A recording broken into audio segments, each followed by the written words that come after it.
সৰ্বপ্ৰথমে মই নৱবৰ্ষ শেহতীয়াকৈ হ'লেও সকলোকে শুভেচ্ছা জনালোঁ আৰু আজি ইয়াত যিমানখিনি ৰাইজ গোট খাইছে সকলোকে মই মোৰ অন্তৰৰ পৰা মৰম যাচিলোঁ, শুভেচ্ছা জনালোঁ। আমাৰ এই মূৰ্তিভাগ ল'ৰাহঁতে দেউতাকক স্মৃতিৰ জীয়াই ৰাখিবৰ বাবে স্থাপন কৰিবলৈ বিচাৰিলে।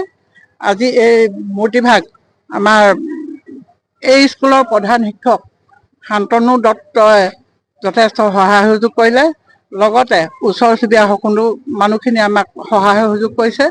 সেইকাৰণে আমি সকলোকে মোৰ ফালৰ পৰা আকৌ এবাৰ ধন্যবাদ জ্ঞাপন কৰিলোঁ। চাওক, এইখন বিদ্যালয়ৰ অৱসৰপ্ৰাপ্ত শিক্ষক প্ৰয়াত হৰিনাথ হাজৰিকা ছাৰৰ স্মৃতিত তেখেতসকলৰ পৰিয়ালবৰ্গই আমাক এই মঞ্চটি আগবঢ়াইছে। সঁচাকৈ এই মঞ্চটি আমাৰ ছাত্ৰ ছাত্ৰীসকলক যথেষ্ট কল্যাণ সাধন কৰিব আৰু উত্তৰ প্ৰজন্মৰ কাৰণে এইটো ইমান সুন্দৰকৈ এটা নিৰ্মাণ কৰিছে আৰু এই আৱক্ষ মূৰ্তিভাগি সুন্দৰভাৱে নিৰ্মাণ কৰি দিছে।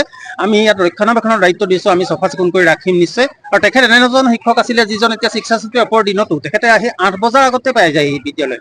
মই তেতিয়া পাইছিলোঁ 1998 চনত প্ৰথম চাকৰি। সেই সময়ত মই ছাৰক দেখিছিলোঁ গামোচা এখন লৈ আহে চাইকেলেৰে, আৰু ছাৰ একেবাৰে সোনকালে পাই যায় স্কুল। আৰু তেনে এজন মানুহ আমি স্মৃতি জীয়াই ৰাখিবলৈ পাই সৌভাগ্যৱান বুলি ভাবিছোঁ।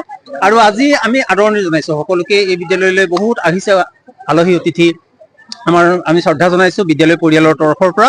আৰু এই দাতা পৰিয়াল বৰ্গলৈ আমি সশ্ৰদ্ধ সেৱা জনাইছোঁ যে তেখেতসকলে এই যি দান আমালৈ আগবঢ়ালে আমি সাদৰেৰে গ্ৰহণ কৰিছোঁ, মনৰ আনন্দেৰে আমি গ্ৰহণ কৰিছোঁ। আমি ছাত্ৰ ছাত্ৰীসকলৰ লগত কথা পাতিছোঁ, আমি সিহঁতৰ কল্যাণ সাধন হ'ব বুলি ভাবিছোঁ। ধন্যবাদ। চৰকাৰী বিদ্যালয়ৰ এটা নিদৰ্শন লাগি আচৰিত আচৰিত ধৰণৰ আমাৰ বিদ্যালয়ত যথেষ্টখিনি ল'ৰা ছোৱালী আছে, প্ৰথম কথা। আৰু সিহঁতৰ কাৰণে এনেকুৱা এটা মঞ্চ নাছিলে, কিন্তু এতিয়া সিহঁতি যিবোৰ প্ৰতিভা কঢ়িয়াই লৈ ফুৰিছে সেই প্ৰতিভাসমূহ সিহঁতি বিকাশ কৰাৰ কাৰণে এটা সুন্দৰ সুযোগ লাভ কৰিব।